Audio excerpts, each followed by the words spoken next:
BJP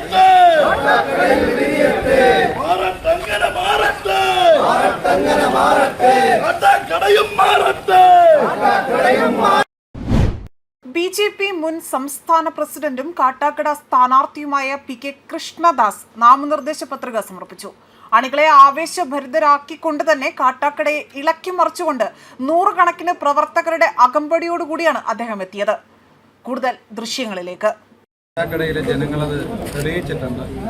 Lok Sabha തെരഞ്ഞെടുപ്പിൽ 2024 ലോക്സഭാ തെരഞ്ഞെടുപ്പിൽ കാട്ടാക്കടയിലെ ജനങ്ങൾ BJPയെ ഒന്നാം സ്ഥാനത്തെത്തിച്ച് UDFനെയും LDFനെയും രണ്ട് മൂന്ന് സ്ഥാനങ്ങളിലേക്ക് തള്ളിമാറ്റുകയുണ്ടായി.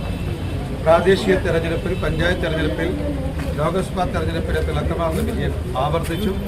സ്വാഭാവികമായും നിയമസഭാ തെരഞ്ഞെടുപ്പിലും ഈ വിജയം ആവർത്തിക്കും.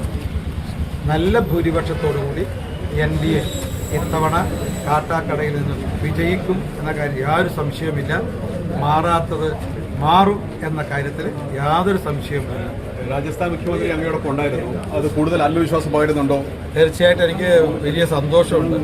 ഞാൻ ചെയർമാനായിട്ടുള്ള റെയിൽവേ പാസഞ്ചർ അമ്യൂണിറ്റീസ് കമ്മിറ്റിയിൽ എൻ്റെ കൂടെ 4 വർഷം പ്രവർത്തിച്ച ആളാണ്. ഇന്ന് എൻ്റെ എനിക്ക് നോമിനേഷൻ സമർപ്പിക്കാൻ എൻ്റെ കൂടെ വന്ന രാജസ്ഥാൻ മുഖ്യമന്ത്രി ശ്രീ ഭജൻലാൽ ശർമ്മജി. 4 വർഷം ഞങ്ങൾ ഒരുമിച്ചാണ് പ്രവർത്തിച്ചത്. ഞാൻ ചെയർമാനായ കമ്മിറ്റിയിൽ അദ്ദേഹം അംഗമായിരുന്നു. അതുകൊണ്ട് അദ്ദേഹം നാമനിർദ്ദേശ പത്രിക സമർപ്പിക്കാൻ ഞങ്ങളുടെ കൂടെ വന്നതിൽ അതിയായ സന്തോഷം ഞങ്ങൾക്കുണ്ട്. തീർച്ചയായും ഞങ്ങളുടെ പ്രവർത്തനത്തിൽ ഈ അദ്ദേഹത്തിൻ്റെ ഇന്നത്തെ സാന്നിധ്യം ഞങ്ങൾക്ക് പ്രേരണയും പ്രചോദനമാകും എന്ന കാര്യത്തിൽ സംശയം. ഇനി കഴിഞ്ഞ പ്രാവശ്യത്തെ പാളിച്ചകൾ നീക്കാൻ ഇപ്രാവശ്യം കാട്ടാക്കടയിൽ അങ്ങേക്ക് കഴിയുമോ? എങ്ങനെയാണ്? തീർച്ചയായും ഞാൻ പറഞ്ഞല്ലോ, കാട്ടാക്കട ജനങ്ങൾ മാറിയിരിക്കുകയും CPMനെയും കോൺഗ്രസിനെയും അവർ മടുത്തിരിക്കുന്നു. അവരാഗ്രഹിക്കുന്നൊരു മാറ്റം. കാട്ടാക്കടയിലെ സാധാരണക്കാരുടെ മക്കൾക്ക് അന്തസ്സോടുകൂടി ജീവിക്കണം.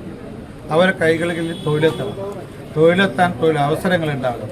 അതിന് സംരംഭങ്ങൾ ഉണ്ടാകണം. അങ്ങനെ സംരംഭങ്ങൾ വരണമെങ്കിൽ അതിന് പറ്റിയിട്ടുള്ള ജനപ്രതിനിധികൾ ഉണ്ടാവണം.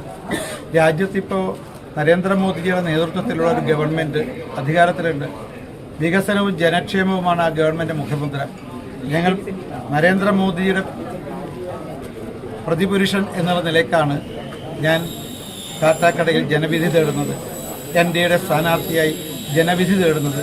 സ്വാഭാവികമായിട്ടും വാഗ്ദാനങ്ങൾ പാലിക്കാത്ത, സംസ്ഥാനത്തെ തകർത്ത പിണറായിയോടൊപ്പമല്ല കാട്ടാക്കടയിൽ അണിനിരക്കാൻ പോകുന്നത്. വികസനവും ജനക്ഷേമവും മുഖമുദ്രയാക്കി നടപ്പാക്കി ഈ നാടിനെ ലോകത്ത് ഒന്നാം സ്ഥാനത്തെത്തിക്കാൻ ശ്രമിക്കുന്ന ഈ മോദിജിയോടൊപ്പം കാട്ടാക്കടയിലെ ജനങ്ങൾ അണിനിരക്കും. വികസിത കാട്ടാക്കട മോദിജിയോടൊപ്പം BJP NDAയോടൊപ്പം ആയിരിക്കും എന്നതിലെ സംശയം.